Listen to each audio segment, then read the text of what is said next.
Chapter 7. St. Louis. Aliana stared at the window of the train as the landscape rushed past them. She rested her chin on her palm, her elbow supported by the slim windowsill. The moon was high in the sky. Aliana glanced over her shoulder at the others who slept peacefully in their seats. Sometimes she wished sleep could come so easily to her. When she turned back to the window, she jumped. She thought she'd seen a dark, monstrous form standing just outside the window, but it only lasted an instant. Maybe she was more tired than she felt. Eventually, the constant stream of trees lulled her to sleep. She opened her eyes, but nothing changed. Everything was just black. She took a step forward and almost tumbled into a pit. She stumbled backwards. No, she thought. Not again. Back so soon? The voice asked knowingly from the pit. She glared at the black emptiness. Why do you even try anymore? You know my answer. Chuckled.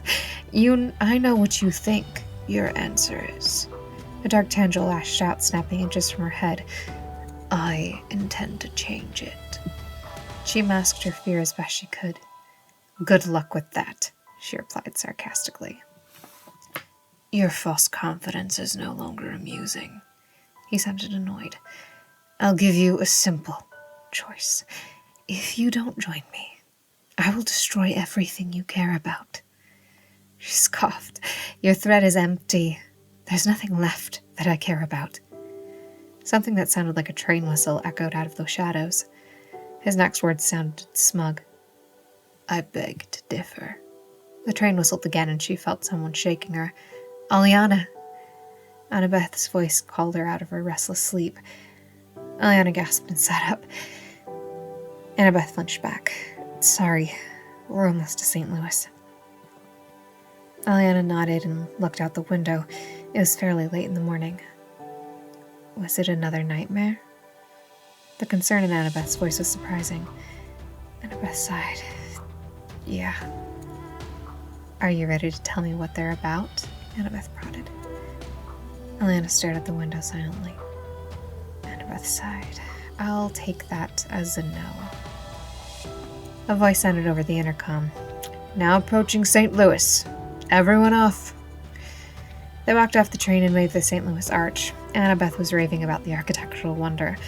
Aliana lagged behind them in her own little world. Sure, the arch was impressive, but it was nothing to write home about. Not that she had a home.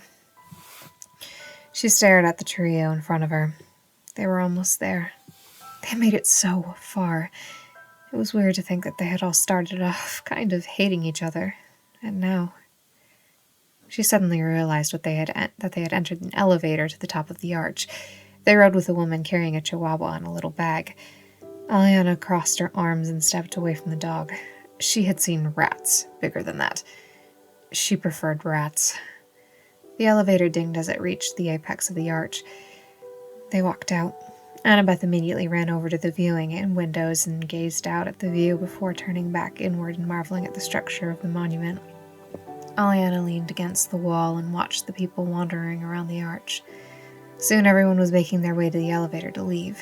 The arch was closing. They had to get back to the train. Annabeth and Grover got on, but there was no more room. We'll get off, Annabeth offered. No, Percy held. Go. We'll take the next one. Annabeth nodded and the doors closed. Aliana and Percy waited for the next elevator. They were alone with a security guard, a mother and a son, and the lady with the chihuahua. Aliana gazed out the window at the sprawling city. Everything was so different here.